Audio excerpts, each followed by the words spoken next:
देखिए, आज के वीडियो में हम एक क्वेश्चन के थ्रू प्रॉफिट लॉस चैप्टर के एक इंपॉर्टेंट कॉन्सेप्ट को समझेंगे। जैसे देखिए क्वेश्चन लिखा हुआ है कि if selling price is doubled the profit triples, find initial profit percent.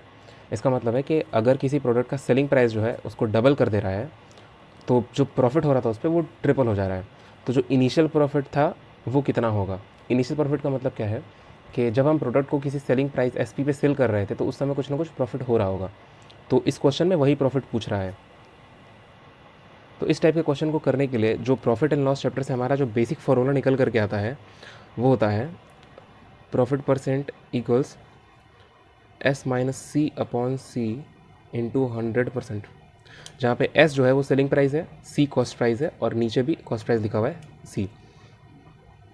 तो देखिए इस क्वेश्चन के हिसाब से अगर हमारा सेलिंग प्राइस जो है उसको हम मान लेते हैं कि वो एस था, कॉस्ट प्राइस जो है वो सी था और जो प्रॉफिट था इनिशियल प्रॉफिट वो अगर पी था, तो अब बाद में क्या हो रहा है कि बाद में जब सेलिंग प्राइस को डबल कर रहे हैं, डबल करने का मतलब सेलिंग प्राइस जो नया सेलिंग प्राइस है उसको एस पी डैश मान लीजिए, तो जब सेलिंग प्राइस को डबल कर रहे हैं तो ये एस से 2S हो जाएगा। सी पी तो वही रहेगा, सी पी में कोई चेंज नहीं होगा, किसी भी प्रोडक्ट के लिए सी पी किसी भी केस में सेम ही रहेगा। और जो प्रॉफिट हो रहा है ये प्रॉफिट नया है, इसको प्रॉफिट डैश बोलते हैं, ये बढ़ करके 3P हो जा रहा है क्योंकि यहाँ लिखा हुआ है प्रॉफिट ट्रिपल्स। तो अब देखिए क्या करेंगे हम, पहले इस फॉर्मूले का यूज़ करके हम एस अपॉन सी की वैल्यू निकालेंगे। एस अपॉन सी की वैल्यू क्यों निकालेंगे अभी आगे समझ में आएगा। तो यहाँ से हम लिखेंगे पी, 100 को नीचे करेंगे, ये हो जाएगा पी अपॉन 100 बराबर एस अपॉन सी, ये सी से सी कैंसिल हो जाएगा, यहाँ -1 बचेगा, 1 को उधर भेज देंगे। तो एस अपॉन सी की जो वैल्यू निकल के आएगी वो होगी पी अपॉन 100 प्लस 1। अब देखिए यहाँ से एस अपॉन सी की वैल्यू आप निकल गई, ये जो एस अपॉन सी की वैल्यू है ये इनिशियल केस में है, जब सेलिंग प्राइस एस था, कॉस्ट प्राइस सी था, तो उस समय प्रॉफिट पी हो रहा था। इसको इक्वेशन 1 मानिए, इसका हम आगे चल के यूज़ करेंगे। अब देखिए जो क्वेश्चन में वैल्यू है उनको हम इस फॉर्मूले में सब्सटीट्यूट करेंगे। जो फॉर्मूला हम निकाले थे एस अपॉन सी इक्वल्स पी अपॉन 100 प्लस 1, इस फॉर्मूले में हम पुरानी वैल्यूज़ को रखेंगे। तो एस की जगह, ये हमारा इक्वेशन 1 था, तो एस की जगह हम रखेंगे 2S, सी सेम रहेगा और ये हो जाएगा पी की जो वैल्यू है वो 3P हो जा रही है अपॉन 100 प्लस 1। यहाँ से एस अपॉन सी की वैल्यू जो है वो हम इस वाले फॉर्मूले में, मतलब इसको इक्वेशन सेकंड मान लीजिए, तो यहाँ से इक्वेशन 1 से एस अपॉन सी की वैल्यू इक्वेशन सेकंड में रखेंगे, तो ये हो जाएगा 2, इसकी वैल्यू रखेंगे पी अपॉन 100 प्लस 1 और इसका right hand side 3P upon 100 plus 1। तो कुछ नहीं करना है, बस यहाँ से पी की वैल्यू आ जाएगी, ये हो गया 2P upon 100 plus 2 is equals to 3P upon 100 plus 1। P को उस साइड भेज देंगे, इस 1 को इधर लेकर के आएंगे, तो ये 1 2 में से माइनस हो जाएगा 1 और 3P में से 2P घटेगा, तो ये हो जाएगा P अपॉन 100। तो यहाँ से P की वैल्यू जो आ जाएगी वो हो जाएगी 100%। ये P की वैल्यू जो 100% आई है यही हमारा आंसर है, क्योंकि क्वेश्चन में पूछा था कि जो इनिशियल प्रॉफिट है उसको हम P माने थे, तो इनिशियल प्रॉफिट की वैल्यू पूछा था जो कि आ गया 100%।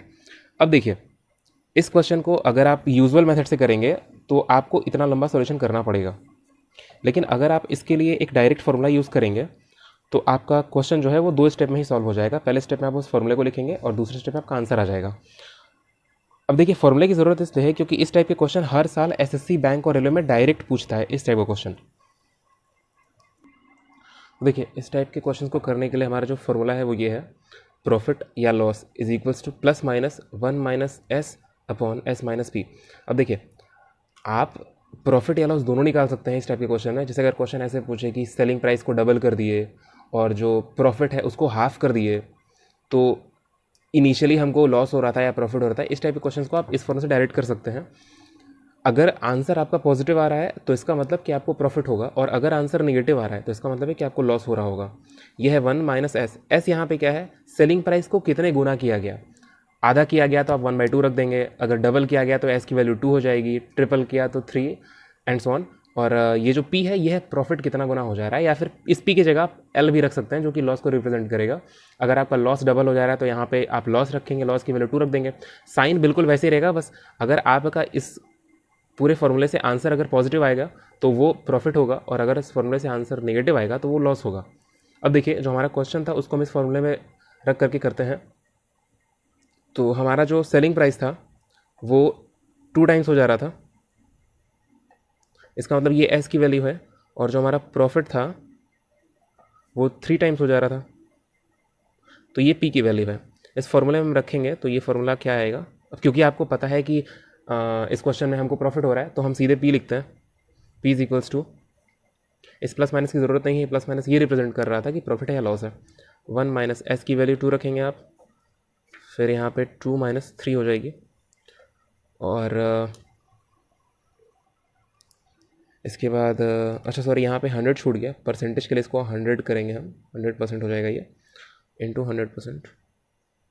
तो ये हो जाएगा यहाँ से माइनस बनाएगा, यहाँ से माइनस बनाएगा इंटू 100%, तो माइनस माइनस प्लस हो जाएगा, तो प्लस 1/1 1 हो जाएगा और इंटू 100, तो इसकी वैल्यू हो जाएगी 100%। तो देखिए यहाँ से भी आपका जो प्रॉफिट परसेंट की वैल्यू आई है वो आई है 100%। तो आप ये वाला फार्मूला लिख करके इसको याद कर लीजिएगा कि profit is equals two plus minus bracket में 1 minus S upon S minus P into 100। Thank you.